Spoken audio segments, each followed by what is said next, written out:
If you've been on the internet these past few years, you've probably seen this map.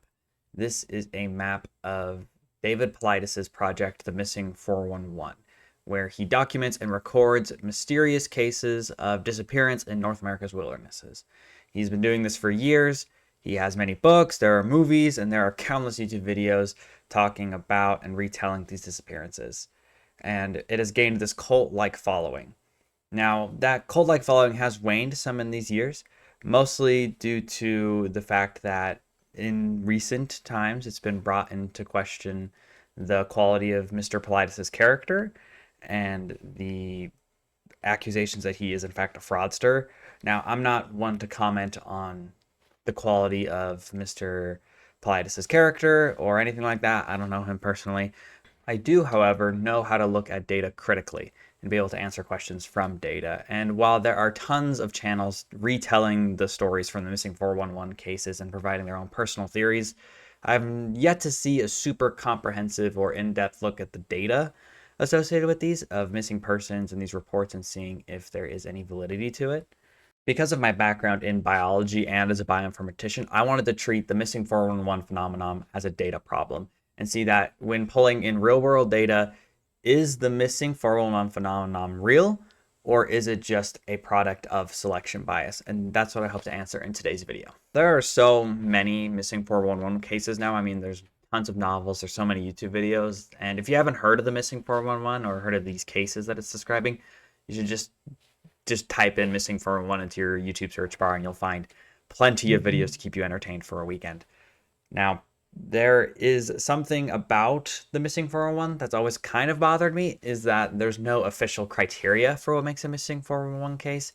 It sort of just depends on it being strange, which isn't a super, measurable quality that a case can have. It's not like you can have like a level 5 strangeness. And so in my course of reviewing some of these cases and seeing different patterns in them, the main patterns I've been able to identify are one, complete and total disappearance. These cases often involve children or people just completely vanishing off the face of the earth with no trace of them left. And if there is a trace, it's normally pretty scant. It's like a shoe, sock, wallet, hiking pole, something like that. The second attribute that I found that is in a lot of these cases is evidence of super erratic or unexpected behavior from the missing individual. For instance, a backpacker abandoning useful and functioning gear, and or being found many, many miles outside of where they should have been or should have been able to get. And then third is the victims of missing 401 cases are often children. They show up in abundance in these cases. Oftentimes, they are either never found, or if they are found, they are well beyond the range they should be, and it's brought into question how they were able to survive, and that's what makes it really strange. And I want you to keep in mind that these are just my observations. These aren't like official criteria, but these are three common threads that I see in nearly every missing 411 case. Every missing 411 case at least typically has one of these attributes. Now, I'm not going to say some of the cases for the missing 401 aren't strange. Some of them truly do defy explanation, and there's really no great answers that we can gather from them. And them being strange or me making this analysis about this phenomenon does not debunk or take away from the heartache that these disappearances cause. I'm a huge outdoorsman. I love going outside, and my heart goes out to the people who have lost their loved ones. To answer this question using statistics, we need data. And I was able to pull data from public government databases about national park visitation, search and rescue operations, mortality, geography of the national parks, terrain, environment, all of these different factors to be able to answer these questions.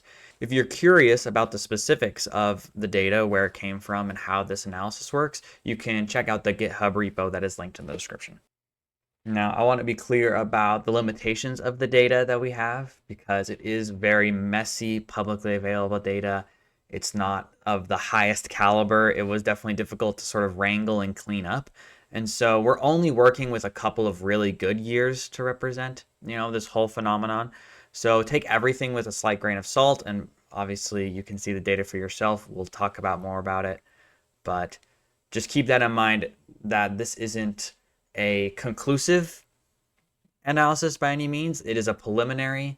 It is a initial look at the data to see what trends we might be able to see. And then in the future, we might be able to get more data to help further answer the questions that we have. With that all in mind, let's finally break down what data we have and if we can answer the question of, is the missing 411 phenomenon represented by real world data? So after pulling all of the data and doing some initial cleaning, we were left with 16,982 search and rescue incidents across 183 national park units. We were able to get the visitor statistics and canopy cover, which is basically how much of the terrain is covered by trees, and terrain ruggedness, which we'll talk more about in another portion of the video. But of those incidents, only 1,550 were classified as land search operations, meaning that they involve search and rescue, going out and looking for missing people. Those other incidents fell into different categories like medical evacuations, vehicle accidents, and stuff like that. I decided to use land search operations because that seems the closest to the missing 411 phenomenon of people going missing and disappearing without a trace. So based off this data, where are people getting lost? Well, we can see here that this graph right here represents the number of people getting lost and where they're getting lost. And so based off our knowledge of the missing 411 cases and where they're occurring, these cluster about where we'd expect.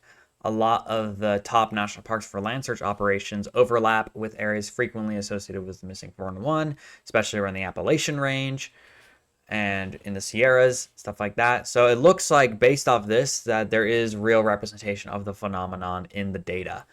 But this isn't an accurate way to look at it. Some national parks have higher attendance than others. Some are just more popular. Like more people are going to Yellowstone than they are going to some other national park. And so we need to translate the raw counts of these missing these land operations looking for missing people into a rate for the national parks. And so if we do that, then we see this. Northern Cascades National Park is at the top, but with a catch, you can see that the bar's grayed out. The attendance rate is inflated because of how the National Park Service counts visitors there. There are multiple recreation areas around there. They're called units. And so anytime someone visits one of the units, like the Ross Lake National Recreation Area, they're counted under the same code that the National Park Service uses for Northern Cascades. And so it inflates the rates of visitation and of searching. And there's not a super clean way to distinguish what's happening where. And so it's just grayed out. And because of that, every analysis done in this video is done with and without Northern Cascades to help compensate for that. But we can see that when we adjust for rate of searching rather than just a raw count, that the rankings completely shift. Conagry in South Carolina jumps to the second, which is sort of in central South Carolina, sort of like a swampy kind of area, followed by Big Bend and Canyonlands in southern Utah.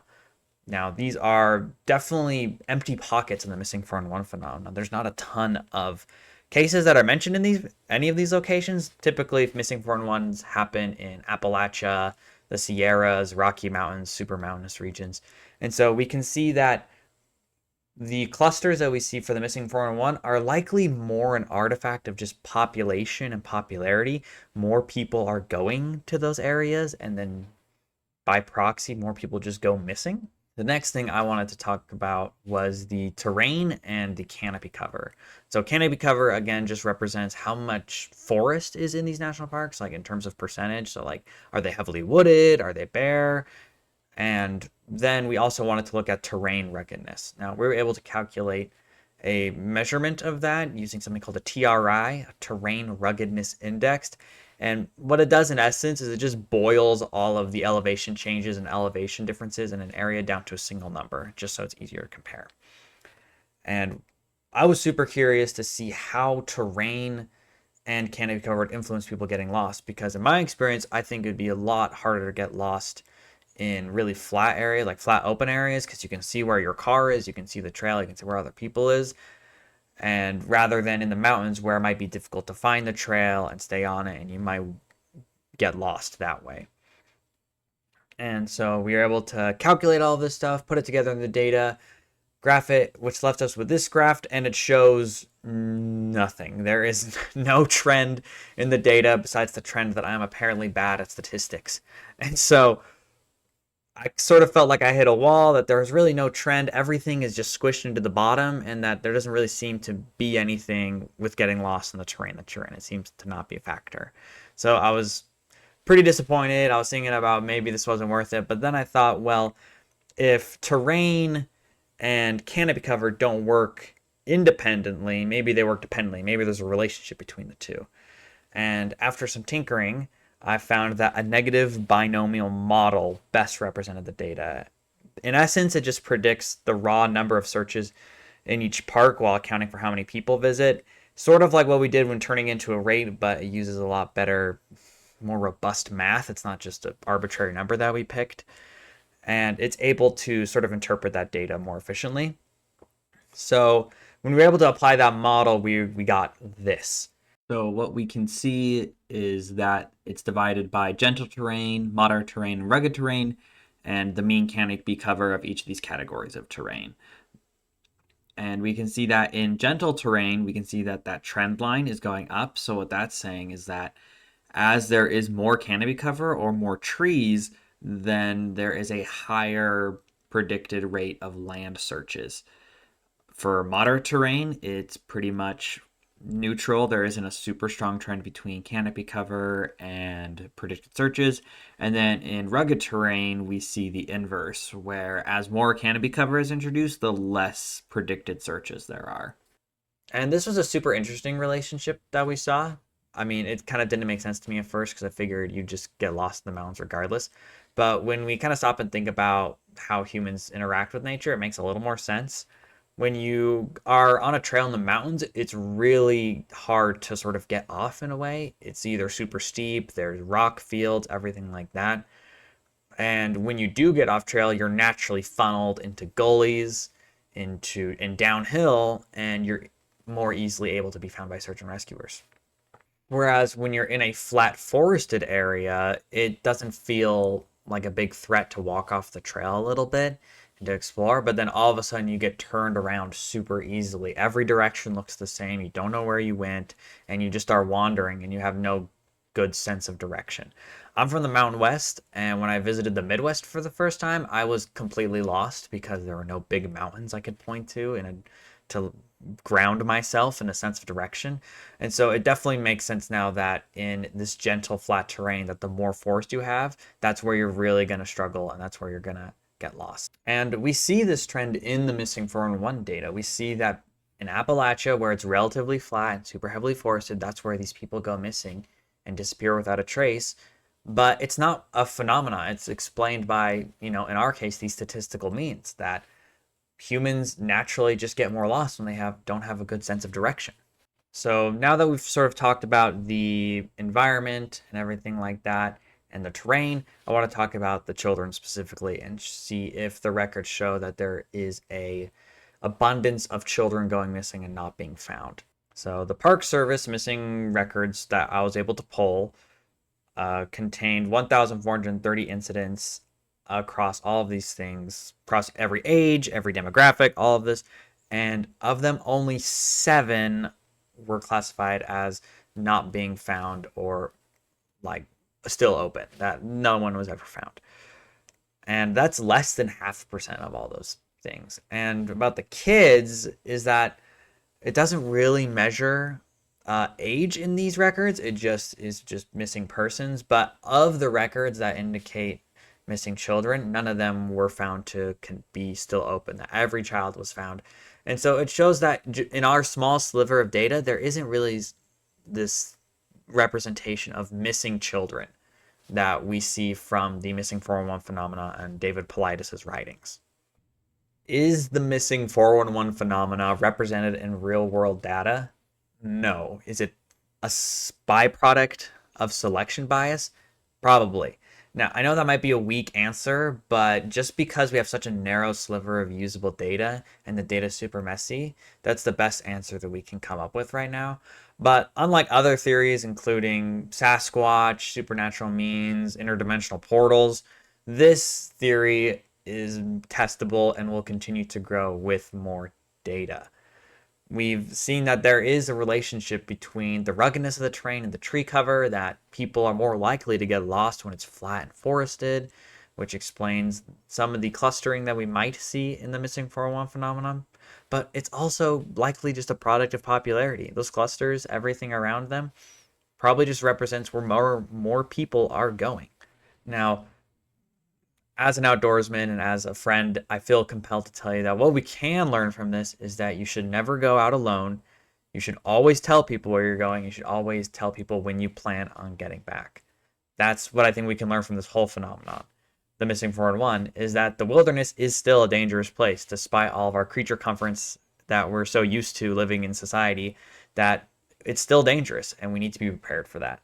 Thank you so much for making it to the end of the video. I really do appreciate it. If you enjoyed the video, be sure to like and subscribe and comment down below what your theories are about the missing 401 phenomenon. Thank you so much again. Have a great day.